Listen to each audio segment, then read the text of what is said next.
Welcome everybody to already the 10th webinar, monthly outcome harvesting webinar that we're holding today.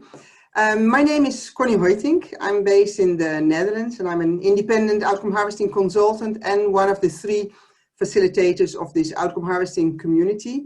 And I do that together with Goele Scheers, who hopes to join us later during the hour, and together with Carmen Wilson-Grau. Carmen, can you say hi?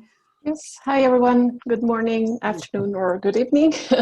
My name is Carmen Wilson in Guatemala, and I'm also independent consultant, specialized in outcome harvesting and one of the community facilitators. Thank you, Connie. Okay.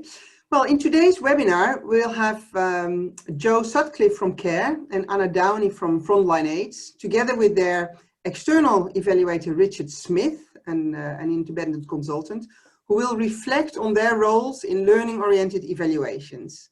CARE wanted to learn what works when strengthening the capacity of urban Bangladeshi women to claim their rights, while Frontline Aids used outcome harvesting to understand what difference the Central Secretariat of a global movement makes. In their presentation and discussion, they hope to stimulate us and stimulate the discussion and sharing by explaining why outcome harvesting was chosen in the first place, and then they'll talk about sharing roles between internal teams and the external evaluator. And eventually they'll present the value of the outcome harvest process and, of course, the finding to their organizations. Before we start, I have a few practicalities. If you are interested in presenting a case of your own outcome harvesting application that you wish to present and discuss here, please do write at us at facilitators@outcomeharvesting.net. We're always interested in new suggestions and topics for discussion. And we ourselves, we are currently looking into the possibilities of organizing future webinars about issues that were originally planned to be discussed at the American Evaluation Association conference or the European Evaluation Society's conference that did not take place because of COVID, but they were planned. And we will keep you posted on plans on that. This webinar does assume that you have some understanding about outcome harvesting, so we will not go through the basics today, and we'll help you understand that. We'll have about 30 minutes of an interactive presentation about our 3 guests of today. And during that presentation, please stay muted and with your camera off. When you have questions during the presentation, please write them in the chat, or afterwards during discussion, you can raise your hand, and then we'll have an estimated half-hour left for presentation, and for Q&A and discussions. And I'll ask you to turn on your camera as well when you present your question. We will record this webinar, and it will eventually become available on our outcome harvesting website, but also on our YouTube channel. Well, Richard, Joe, and Anna, special welcome to the 3 of you. Thank you very much for offering this topic for discussion. If you want, you can introduce yourself a bit more. Otherwise, the floor is yours. Thank you, Connie, very much, and greetings to you all. Some friends and some new names there, which is good on both counts. Nice to see you all. So I'm going to just briefly set the scene and then pass on back and forth to Anna and Joe to tell you more about our journey together on the evaluations that we did. So as we know, outcome harvesting is a participatory approach, and in externally led evaluations, the involvement of an internal team, the organization who's being evaluated, is one way in which it can be participatory. In such external evaluations, the internal harvest leads or coordinators most commonly participate in the design, which is absolutely essential.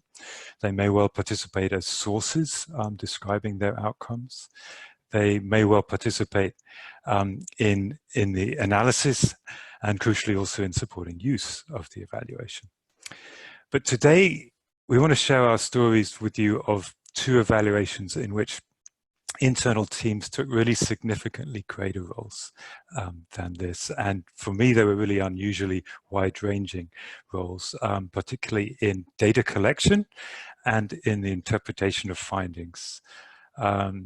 As we'll see, I found some real benefits in this significant involvement and several challenges as well. We want to be sharing those with you in the coming minutes. So let's start by finding out a little bit about what each of the evaluations was about. Joe, the evaluation which we worked on together was of Oiko. Could you tell us about that and why you did the evaluation and chose outcome harvesting? Sure.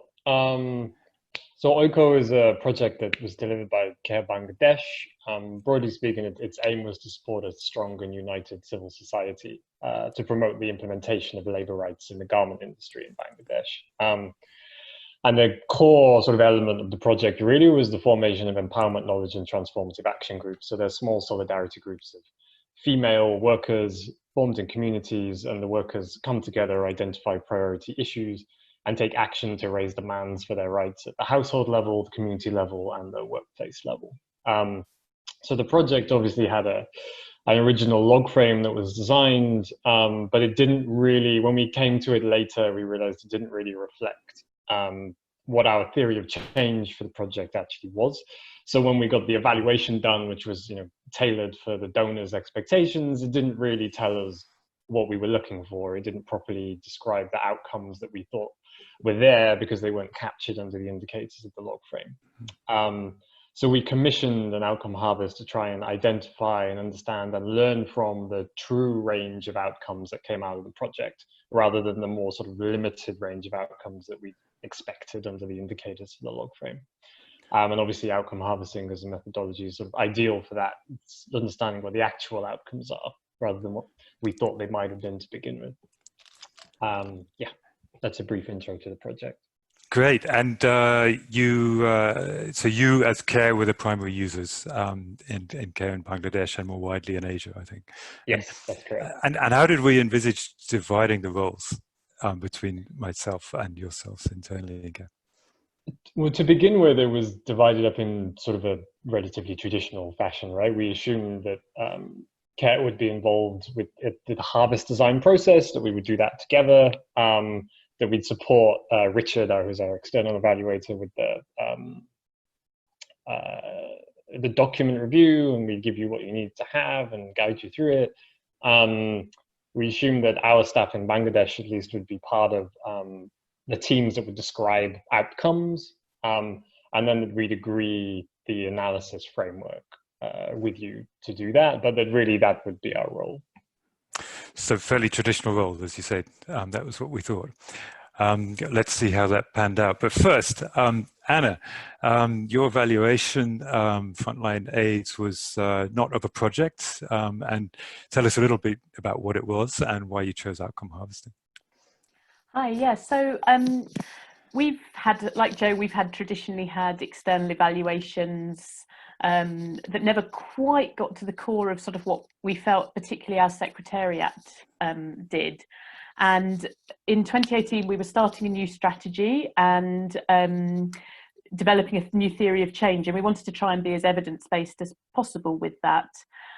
One of the challenges we've always had with our work, a lot of the work that the Secretariat does is about organisational development, advocacy, it's about technical support and knowledge sharing, all things that are not hugely tangible often, and they're quite long-term processes. And we've always struggled to evaluate those. The other challenge we have is our strategic results framework covers the whole of our partnership. And the challenge of that, quite rightly, our results framework had always focused on outcomes for people living with HIV, so quite a lot of service delivery outcomes. The challenge was that at the sort of secretariat level, we'd often shown to struggle to show what our added value is because there were no indicators that really helped us to do that. So it felt like outcome harvesting would be the right way to understand the changes and also to find a good way of communicating them to other people.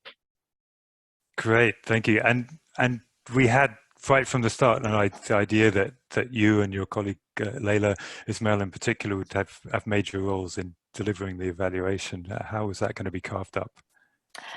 So I think originally we sort of thought we imagined it almost like you were going to be mentoring us as we went along through the process. I think initially we sort of envisaged a very joint role, partly to build our own capacity. I'd attended some outcome harvest training for like 2 days, but hadn't, and we did commissioned an evaluation, but hadn't really actually been able to take part in it. And then really honestly, we partly did it because it was cheaper. We had quite a limited budget. It was unrestricted money because it wasn't being commissioned by a donor. So we were doing it because we wanted to. So it made it a lot cheaper. And I think also to some extent it meant that myself and my colleagues had more internal ownership of it and really knew the data a lot better. So I can bring it up in meetings a lot more and use it more. Great, thank you both for setting the scene. So I said that the internal involvement in these evaluations was particularly in 2 areas, one of which was data collection. So that's steps 2 and 3 of outcome harvesting, the document review, and then engaging the sources to describe their outcomes. I think it's fair to say in an external evaluation that the external evaluator normally leads a document review with the internal counterparts checking and adding to what they do. And the external evaluator usually is the one coaching internal sources within the organization to formulate their outcome statements. But with CARE, while the process started this way, pretty soon after I arrived in Bangladesh, plans changed quite some. Joe, what happened? We made life a lot more stressful for you, I think, Richard, is what happened. So Richard had arrived in Bangladesh and we'd assumed that we were going to run workshops so that we could generate outcomes directly from the participants of the project, so our leaders of the Akata groups and trade union representatives. And we'd assumed that within each of the small groups in that workshop, there would be somebody who was bilingual or comfortable enough in English that Richard would be able to coach them directly and give real-time feedback on the formulation of the outcome. But in reality, that wasn't the case. So we had to sort of move things around a little bit, and Richard ended up training 4 of CARE Bangladesh staff on how to formulate the outcome statements themselves. So they were a bit more involved in the document review and had some practice on formulating the outcomes with feedback from Richard so that they could play that role to support the participants within the workshops themselves. And I think we also needed an interpreter and a translator during the workshop itself, just to support Richard to facilitate it. So our team ended up playing a more direct role in supporting participants to formulate outcomes than we originally intended, which meant that Richard had more work on his hands in building the capacity of our staff to be able to do that. Yeah, it was a bit of a whirlwind at the start, but how do you think it turned out? Do you think it works in the end? Yeah, I think it worked out pretty well.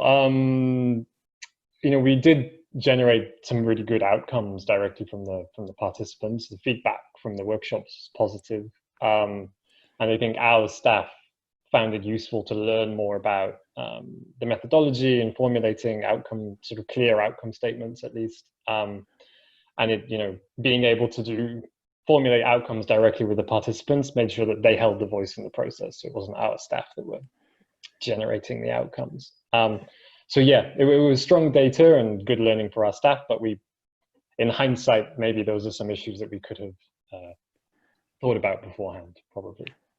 And hindsight is a wonderful thing. I think for me, the real-time interpretation and translation was really important, but even though with that amazing support of your colleagues facilitating and that translation support, it meant that there was a lot of work to do, more than usual, in terms of developing the outcome statements into really a smart data after the events, and that took some additional support and time. So your flexibility there was fundamentally crucial as well to making it work.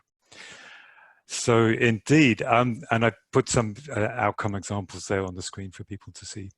So Anna, in the document review with your evaluation, we did anticipate quite some outcomes. How did we intend to share those tasks and what happened?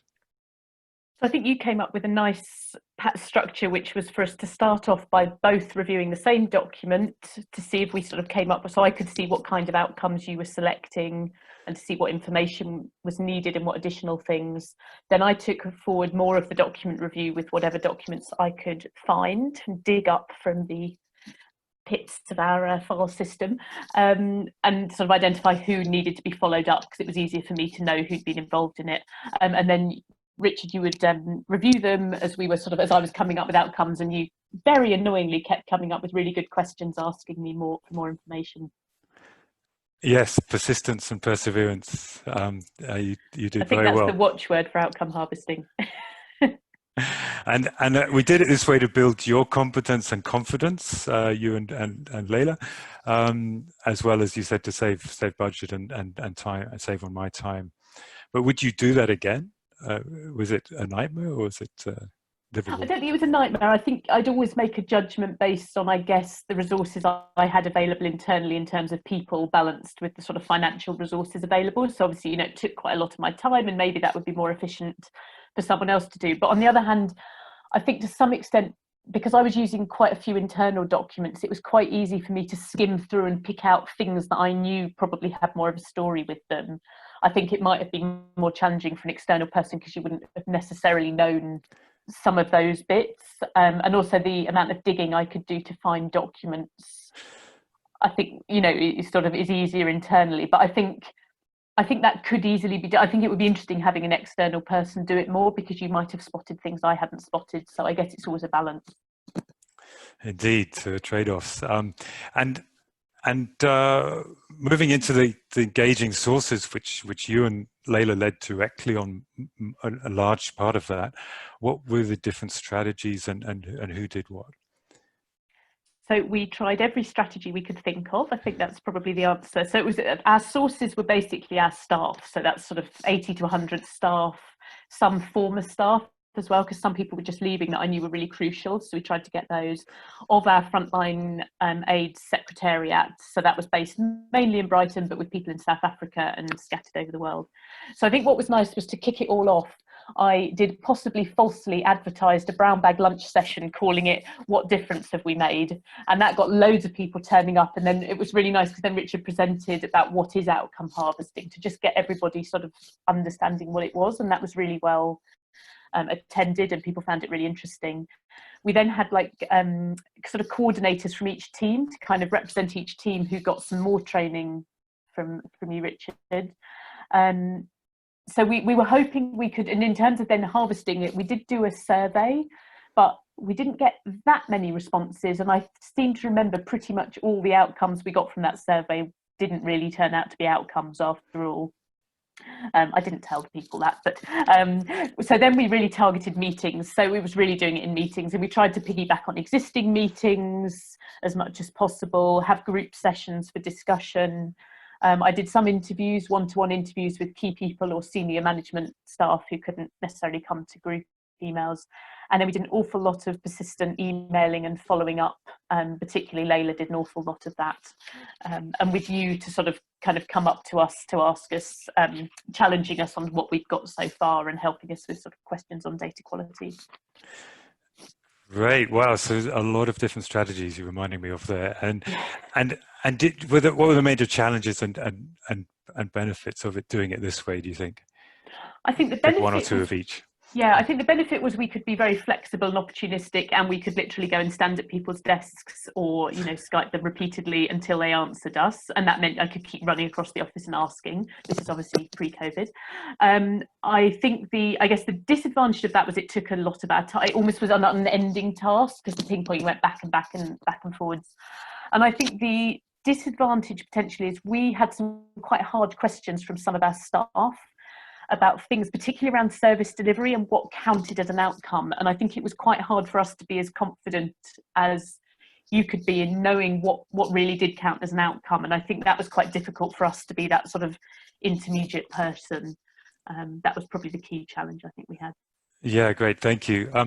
Time is moving, so let's turn now to the later process in the evaluation, the analysis and interpretation. And this again, you both got heavily involved with. and with CARE, my role had been from the start to facilitate the harvest. And there was an assumption from the outset that I would do all the interpretation and answering the evaluation questions. After the first draft of the report was shared with the team, we changed that plan.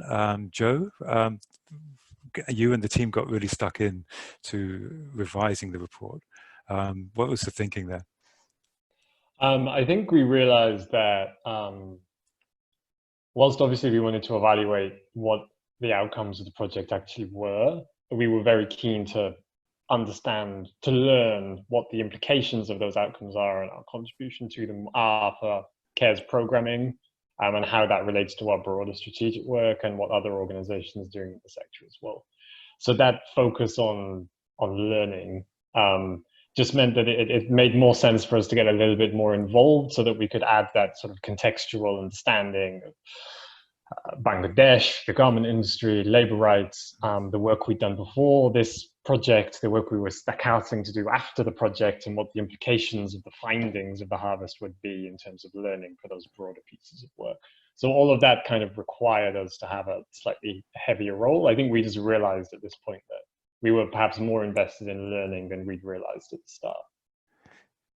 Yeah, great. Yes, indeed. And I think it changed quite significantly, the report, and it did. You really added a huge amount of value in terms of putting all the data in the context of your wider work and where you were hoping to go with that wider work. And any reflections on the experience of sharing this role and kind of doing it together? Did that work? Something you would do again? Or? I think it does work, because I think if I think as like the primary users and the people within the organization who have delivered this piece of work, we can add some, whether it's kind of contextual understanding or how this relates to our broader work, we can add that, which would be difficult for you to do because there's so much, you'd spend like 3 months reading through the background of that stuff. So it would be hard for you to do that by yourself without our input. But at the same time, if we didn't have you as an external evaluator, I think it's very easy to move over that line between trying to interpret an outcome versus looking for the thing that you want to see. Right? These are the things that I actually really hope are here and I'm looking for them. And at times you need somebody to be like, we're not actually sure that's what this says. It might say that, but it's not certain. And I think you were a useful buffer for making sure that we were focusing on interpreting what we were actually learning from the outcomes and not what we hoped to learn from the outcomes.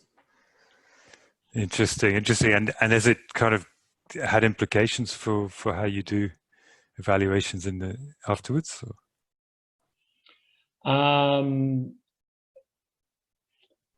Yeah, I think so. I mean, I think we certainly feel more confident with the methodology, and I also think that we're trying to focus more on what we're learning from evaluations rather than just having straight up evaluations. We probably don't have enough, unfortunately, capacity internally at the moment because we didn't really prioritize that at the beginning, of staff who would feel comfortable being part of the implementation of an outcome harvest, I mean.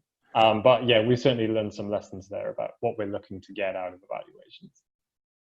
Great, thank you. That's really, it's a really interesting perspective. And for me, it was an interesting journey to be there with you on that. And let's come back to Frontline now and the analysis and interpretation in particular. We decided, Anna, didn't we, that as the evaluation evolved, things were moving internally with you as an organization in terms of developing your next theory of change, etc. And we decided that you would actually be best placed to answer one of the evaluation questions, the one on theory of change. And looking back, do you think that was the right thing? And what did you find when you did so?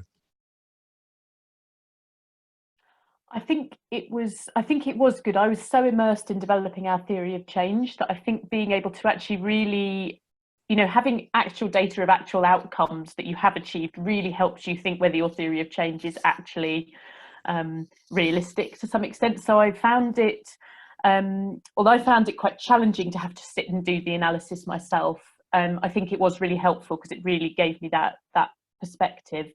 But I think it was also useful having you do quite a lot, obviously writing up quite a lot of it, because I think you were also quite good at seeing what was unusual or what was special about us in a way that we sort of had forgotten or take for granted, because you could kind of see what outcomes we had. And as you can see, just some of the examples, we had quite a diversity of outcomes. And I think the analysis that actually was really useful that my colleague, we kind of came up with, be thinking about, was the sort of ratings you gave us to challenge to do on which were the most significant outcomes and which had made the biggest contribution to. And I think that combination of where we'd been most essential to that outcome and where we thought it was most significant is obviously for us should be the crux of what we're trying to achieve. And I think that is such an interesting thing to have thought about. I would really like to have got more of our senior management team involved in analysing that and really assessing, is what we're best at and what we've made the greatest difference to, what we think we should be doing, and where we're spending the most of our time. And I think that starting to do that analysis was really helpful with your input, but with an internal lens. Great. Share the other slide to talk about the theory of change anymore? Or? Yeah, if you want to share the next one, just so one of the exercises I did as part of developing our theory of change was to actually look at where, as realised it's a bit small, where we had outcomes from this outcome harvest, and just to sort of get an idea of, we've got loads of outcomes around this, so that probably is quite a robust part of our theory of change, and then we've got fewer there, and is that a strategic decision that we need to be doing more in that area, or do we need to be looking for more outcomes in that area? So I think that's sort of our next step with our new monitoring system. And great, that's really interesting. And would you say that it made the evaluation more credible or useful than it would have been otherwise? That you did that theory of change analysis. I think we needed both. I think it came at the right time because I was so immersed in doing the thinking of the theory of change. I think I needed to do that thinking as well. Like having someone external, it might not have been quite so internalized, but we absolutely needed your credibility in making the outcomes robust, challenging us to make them as good as possible, both from an external perspective of sharing it and just to make sure we were actually getting out what we thought we had. Right, good, thank you. Okay, moving on now. We've heard about the data collection, we've heard about the interpretation. What did it all come to? We've heard something already about that it was useful, but let's go back to that question and ask each Joe and Anna to share a little bit more about what worked, in what way they were able to use the evaluations. Did it inform, Joe, looking at you first, did it inform the design of programs or how you did M&E? Yeah, absolutely. I mean, we had 3 learning products that came after the outcome harvest. So the report itself from the harvest, but we also created a learning brief from it, and also a brief on the sort of the OICO project itself and how the model works. So we've been using those documents in particular to support how we're rolling out the ICATA methodology, the kind of the core group methodology from the project in other countries. So it's been really helpful for new teams to look at, what have we learned about this up to now, and what are the new areas that we need to think about and consider in the MEL frameworks for future implementation of the same model.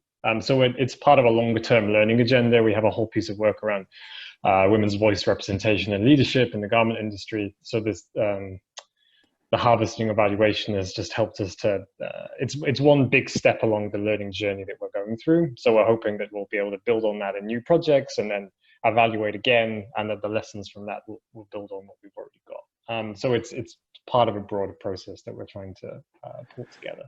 Great. What was the sorry, carry on. I don't know. I was just going to say, in terms of like using harvesting itself as a method, we're I think particularly for this kind of project, we're trying to prioritize using outcome harvesting a bit more at the moment, just because we have too many evaluations telling us about increases in awareness and knowledge. But what we actually want to know is, are people raising demands? And if they're raising demands to duty bearers, what response happens? You want to see outcomes that are tangible changes in behavior rather than just what's going on inside people's heads. And that's been sort of a big lesson for a number of our offices, that it's actually possible to do that. So we're trying to see how we could use those kind of methods a bit more widely, especially for this kind of project. And I know that your work is very much in a kind of complex, messy space with a lot of other actors involved, potentially influencing those that you're trying to influence. And did you find outcome harvesting helpful to give you confidence that you were making a difference? Definitely, yeah, because I think we were, for this kind of work, especially when the workers we work with are often, we link them to trade unions as part of the work. You don't know if demand raising is happening to employers or whoever and it's getting a response. Is this because of work that we've done, or is it just because we've connected you to an organization that does that every day anyway? So are we helping to create these outcomes, or is this just an ongoing outcomes that unions create by the work that they do? So I think the outcome harvest was able to differentiate those a little bit to help us see what our contribution is. So yeah.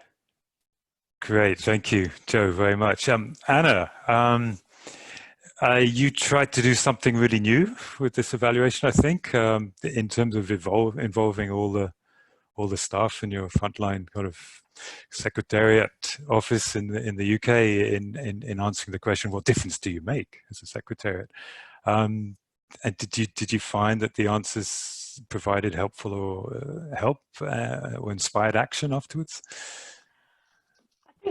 Inspired action, I think that's still an aim. I think it's where it really helped, so it helped me in terms of developing our new results framework. We're moving to a much more focus on outcome mapping, and as I was developing some initial draft progress markers, it enabled me to actually check back with, well, what's realistic of what we have sort of achieved so far. So it meant our progress markers to some extent were informed by what outcomes we'd seen. I think it will help us now because so many of our staff have been challenged to really express what an outcome is and to know that it's about behaviour changes. As Joe said, it's not just in people's heads. And so I think that's going to continually help us as we do that. I would still like more. I think one of the challenges, so I went on maternity leave just straight after we'd sort of finished the report. And I think I would have really liked to have pinned down our senior management team, as I said, to get them think about more about actually what do we do differently as a result. But one of the nicest, sort of a self-interested outcome is that CEDA, one of our main unrestricted strategic donors, actually said they loved the report and said if they could share it as an example of good practice. So I think, that means how important it is to make sure the process is robust and have an external person involved, but also it shows that I think it's given internally people confidence that this kind of methodology is valued by donors. They don't just want numbers and that sort of thing. So I think that's been helpful from that point of view as well. And it's obviously going to inform our monitoring system is going to be set up more around collecting this in the future. And I think hopefully we'll be doing it in a more ongoing way rather than trying to do it in one big watch of time. Thank you both very much for those reflections on how you've been able to use the evaluations. Just a last few words from me before opening up to the floor for discussion.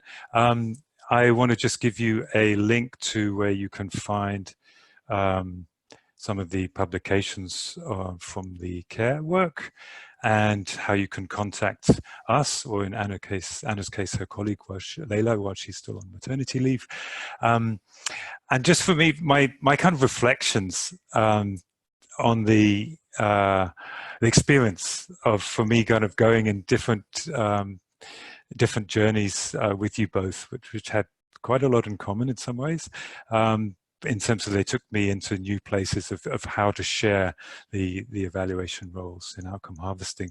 I mean, for me, there was some real positives in that it's possible to produce credible findings that in places and in situations where resources or travel or other constraints would mean that an evaluation, an external evaluation would otherwise not be practical or feasible for budget or other reasons.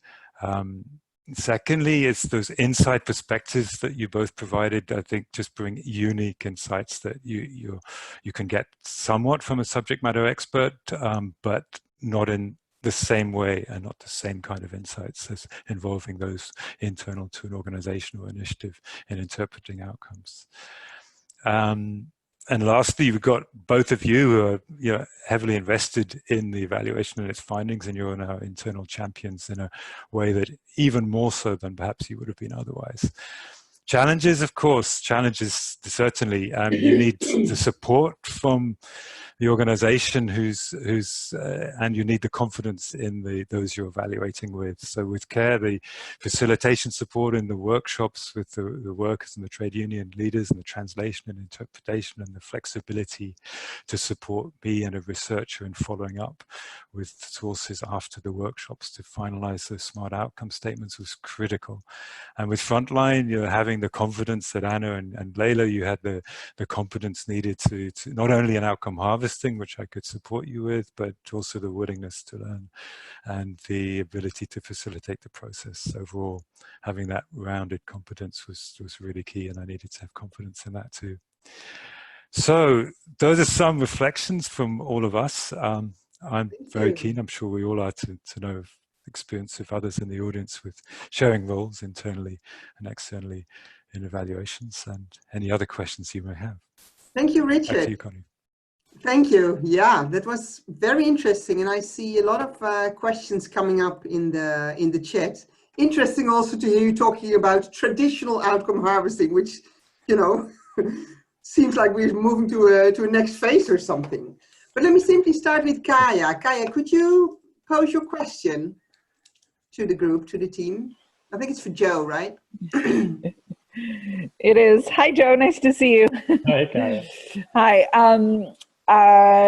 Yeah, I mean, this is a bit of a personal question because I worked for a number of years with CARE. So, and you know, experienced CARE at a stage where, you know, no one was going to be using outcome harvesting. So it's so interesting for me to see kind of, you know, 13 years later, after really trying to push a learning-oriented M&E culture at CARE, to see these experiences. So yeah, my question was related to just, you know, how are people taking it? You know, how are people, what was their reaction in the country offices, maybe with different levels of senior management as well? Like, how supportive are they of not just outcome harvesting, but other perhaps more learning oriented or outcome driven systems?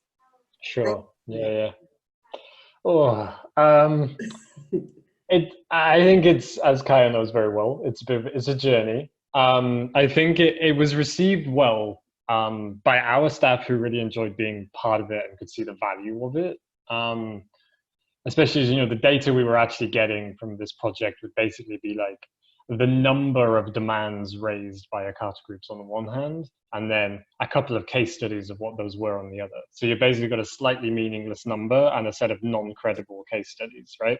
So for the staff, they can understand why what we're getting here is much more valuable. And I think it was well received internally for sure, but we're not yet at the point where we have, you know, critical mass of colleagues who would feel comfortable pushing it as a methodology to be used more broadly, and certainly not to be able to convince most of our major donors that this is a credible way to evaluate their projects. I think there's still a lot of donor expectations about how their evaluations have to be done.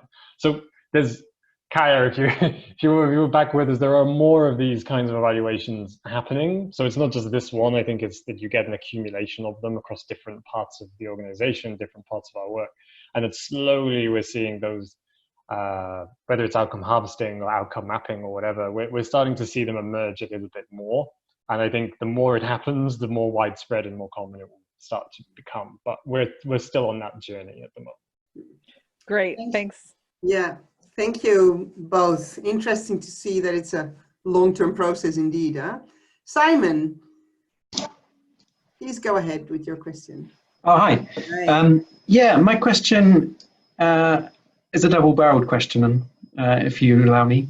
But I'm interested to hear how these outcome harvesting processes are integrated into ongoing monitoring or learning or adaptive management. Or are they just treated as discrete evaluations?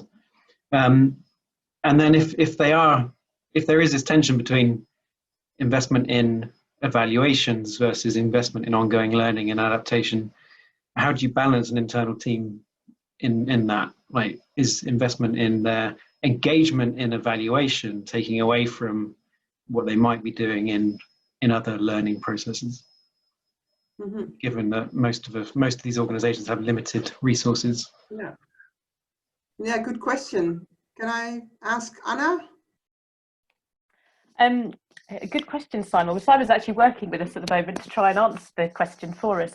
I think what I can say what I want, this is still my sort of ambition, is that it's not just a discrete evaluation, that this was like a way of kickstarting a new ongoing monitoring process. And we've always really struggled with monitoring of our kind of strategic, about our sort of overall strategy. We're good at doing M&E for programs and projects and service delivery, but for trying to look at all the other stuff that we do as well is much more challenging. So I think that what I've sort of envisaged is some way of having regular collecting of possible outcomes. So whether that's that people ideally get to a stage where they suddenly see an outcome and they note it down somewhere, that would be ideal, or at sort of regular quarterly meetings, people are kind of collecting them. And I hope that would also involve discussion and analysis.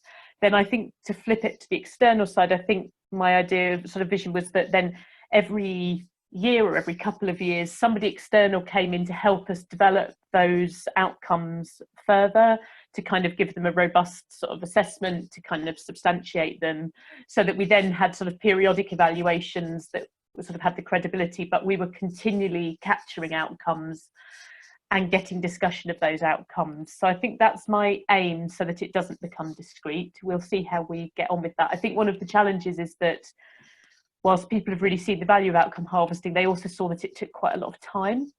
And I think it's partly because we were trying to go back over 3 years of everything we'd done. But I think that perception of how you can engage, bring it into your sort of everyday work is going to be a challenge. How we balance our team's focus on that, that's always constantly our challenge, particularly balancing kind of strategic evaluation and monitoring such as this kind of thing, and then evaluations that are kind of required by donors and managing that kind of process. I think the more we can bring it together and over our overall results framework, the easier that becomes. But yeah, I think that's an ongoing challenge. Thank you. Yeah. Joe, do you have perhaps briefly something to add to that? Because we also have more questions. Yeah, I can be quick. I mean, for the first question, we have a regional strategy called Made by Women in the Garment Sector, which has a MEL framework associated with it. And there's a learning agenda, and one of the priority themes under that is voice representation and leadership. So this evaluation feeds into that regional learning agenda. So it doesn't just sit by itself, it's part of a longer process. It's not the most rigid shared learning agenda for sure, because you've got like a lot of different country offices all working on the same thing, and not all projects are designed with learning in mind, unfortunately, but it is an attempt to do that. And for the second one, maybe just to add a different element, I think actually if I remember rightly, for the OICO outcome harvest, we actually had some staff, Richard, I think, in the workshop, who no longer were working on different projects by that point, and we had to pull in their time to come back to this. So there is a constant issue around staff just not having time for learning processes. That project is done, on to the next one. So yeah, it's a real challenge. Yeah, okay. It's all a process. Thank you very much. Then on to the other Connie, about internal, external. Hi, Connie. Yeah, hi, Connie. And the rest. And the rest, of course. Just saying the name. I wasn't sure whether you were talking to me, but thanks so much for this. Thank you so much for this webinar. It's really extremely interesting to me, and it's about things we've been discussing a lot and I've been experiencing a lot. Now, apart from my question, let me start a bit differently. Simon, thanks so much for this question, because actually I was just taking part, well, quite a while ago now, in this IPDET hackathon, and our theme was about how can you do qualitative, well-done evaluations in time of COVID. And our solution, and I can paste the link later on, we had to do a pitch and a presentation, was exactly you have to empower the organizations to do qualitatively high valued monitoring, and then use the data later on during evaluation, in particular with outcome harvesting. I think this is a brilliant chance to, just as you described, Anna, previously, to train the organization to collect such data in outcome harvesting to get really credible outcomes, already smart outcomes. And then as evaluators, we come in later on and do the substantiation and the checking, but we don't have this hard work of formulating these outcomes. Yeah. So that's one question, and one thing how I see outcome harvesting can actually evolve to make people aware of how to create their own credible, smart data. And my actual question was, however, on the contrary, now we use outcome harvesting for end-line evaluations. And we have to go through all this training of people of how to formulate outcomes, particularly when you're working with people who haven't done it before. We have to create the data and then do the substantiation. And working with internals is still not seen very positively by some of the funders. We still have the same problem. So it's accountability versus learning, and how do you think about internal, external in these terms?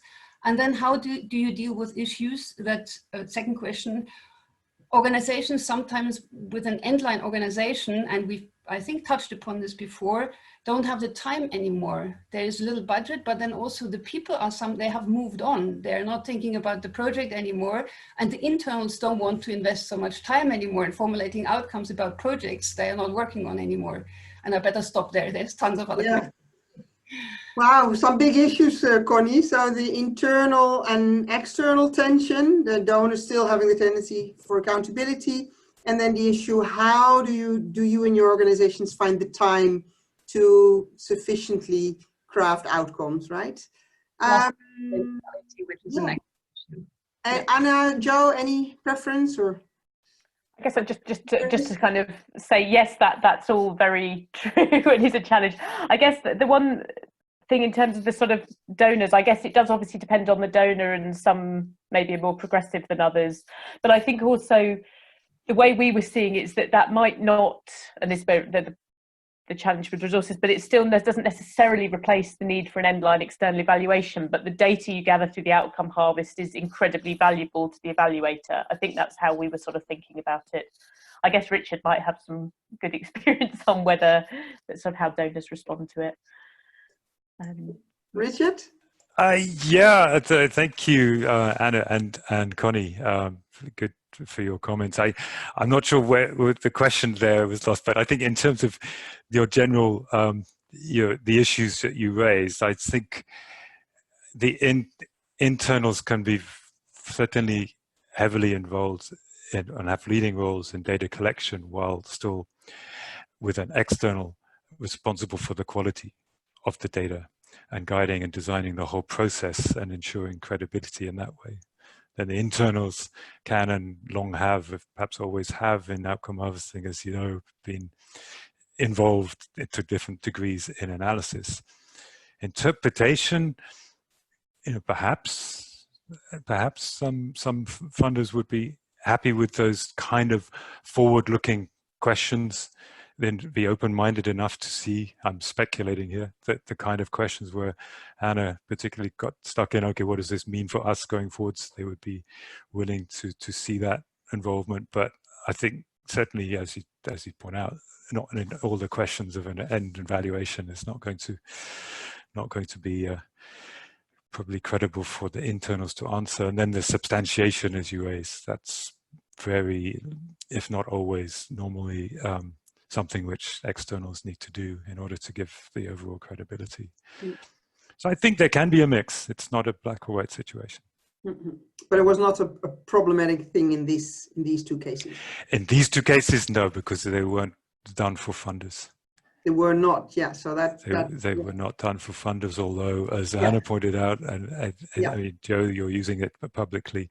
Yeah. You've published it, and you're sharing it as learning resources. Anna, you are using it in discussions with funders what you found. So there's a question of, I think with the key thing was, although it's a learning process, the evaluations, we only included smart outcomes, because even though other outcomes or possible outcomes, there was quite a bit of data which was not turned into smart outcomes in both cases because it didn't make the cut. But for the analysis, we only used smart outcomes, but the kind of wider data set is also there for learning as well. Yeah, okay, so that's, thank you. Looking at the time and wanting to give space to Julianto, if I pronounce it well, and Russell later. Julianto, please. You can share your question if you're still with us. Yeah.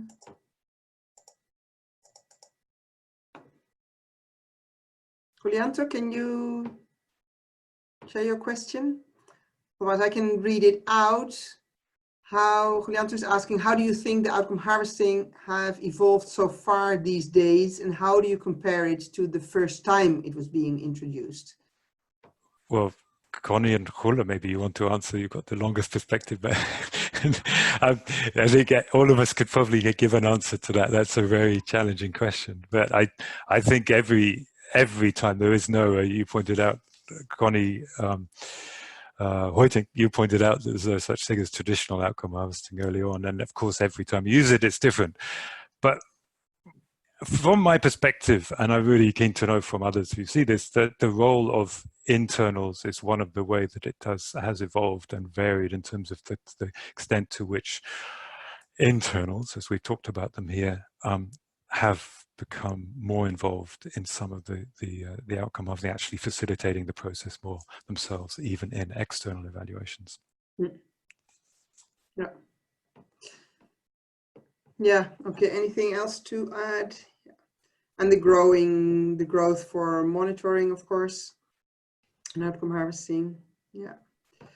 But yeah, Connie, if I would agree with Richard there. It's indeed, you know, in earlier days, it was just that people themselves, we were evaluating, didn't know much about outcome harvesting before we started. And I think indeed now you really see that people have the in-house knowledge as well, so they can really join and take off over certain parts that they can win evaluation. Yeah, so I think that's a trend.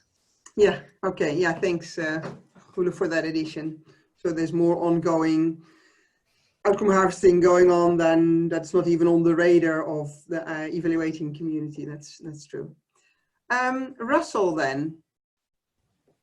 Yes. Hello. Yes. Can you hear me? Yeah. I can hear and see you. Good. I'm independent. I do a lot of work for the Small Arms Survey, who are working in the area of illegal weapons trade and illegal proliferation. And working in places like South Sudan, Libya, Mali, its prediction is a no-no. It's all complex domain.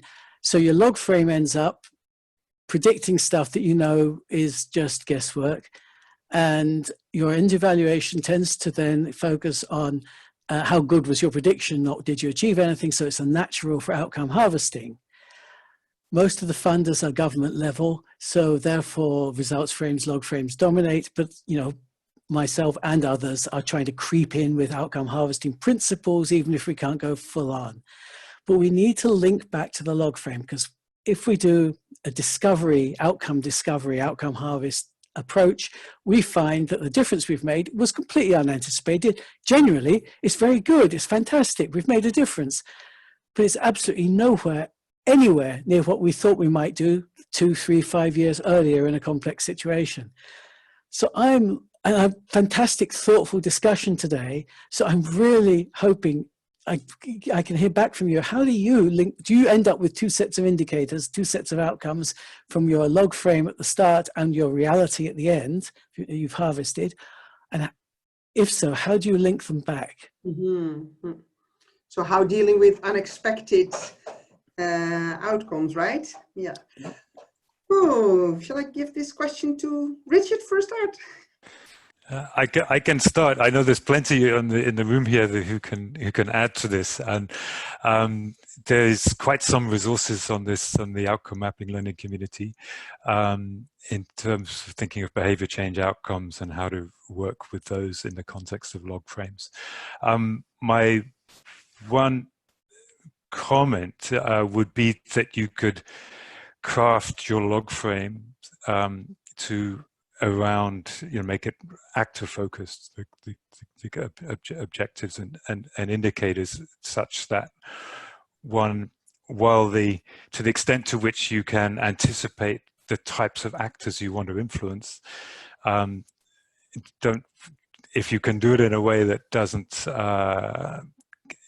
isn't specific about the exact change, but it's the direction of change you want to see an actor move in, then the indicators can be X number of changes by this type of social actor in terms of it becomes an indicator, and then the actual what you do with outcome harvesting is to produce those examples, those actual concrete examples of those types of changes which you have. So you can link a numerical metric back to the descriptions.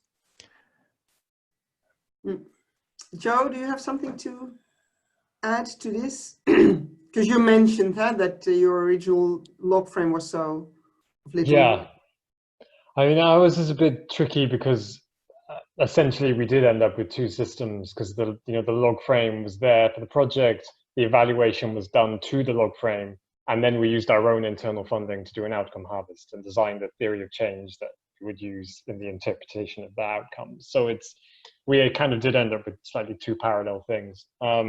What we're trying to do now is just look at how we could, in a quite a limited way, especially for this kind of project, just even if it's just within a very traditional log frame, include indicators which would enable us to use a little bit of harvesting in the monitoring itself. So instead of having an indicator how many demands are raised and then you just provide some case studies of that, we actually have an indicator that's more about providing a selection of outcomes harvested by the participants themselves during the project, and they're never going to be we're not substantiating them, so they're not going to be as rigorous as they're going to be if you get an external evaluator to come in to look at them at the end. But it at least gives us something more than just having the same old indicators we're using at the start, because it actually considers tangible change in behavior as well. So yeah. But basically, you're also saying that the alternative to the log frame that you produced at the end was this theory of change. Yeah. Like, of course, a lot of organization, one can develop a theory of change as a start, like choose for either a log frame or a theory of change. But in case you had this log frame and you decided at the end to retrospectively construct a theory of change because that was easier to match with harvested outcomes. Yeah. I suppose, yeah. Okay.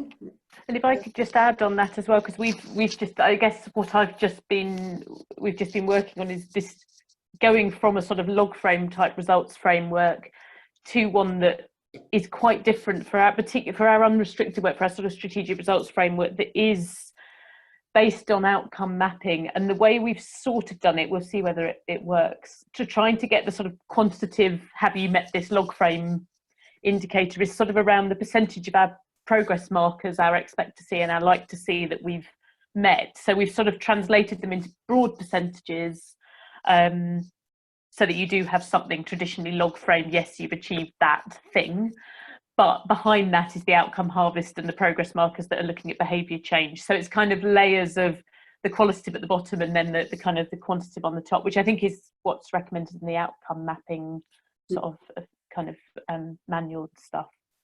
We'll see how that works, but we still have donors where it has to be a traditional results framework. But when we're doing policy change work, we're always trying to find ways of meaningfully translating so that it's not the number of policy demands, but it's about the number of the advocacy aims that you've met. So that sort of thing, or that moving towards that, or advocacy progress markers you'd like to see. So your progress markers are quantitative? No, the progress markers are still kind of pretty much qualitative, but the kind of, have we achieved the majority of them in a way that we consider we've achieved them in a process that, there's lots of ways you could challenge it, but that's what it's saying. Have we achieved those progress markers is then a quantitative concept, the number of progress markers we've achieved. Exactly, yeah. It's a work in progress. We'll see how it goes. Okay, yeah, I hear you putting the care around it. Yeah, okay, of how it works. That's yet to be found out. Yeah.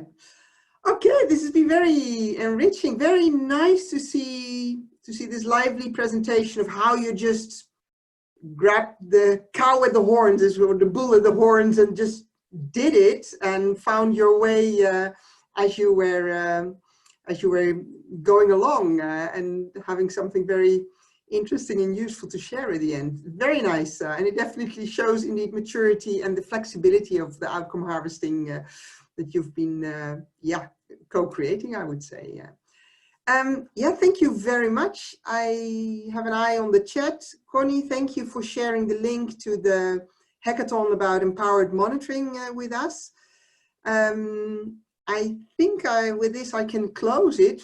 Big compliments for being beautifully at the hour, and thank you so much for sharing. And as said, this will become online, so if anybody will have questions to you, I know that your email, your contacts will be available for any further discussion if need may be.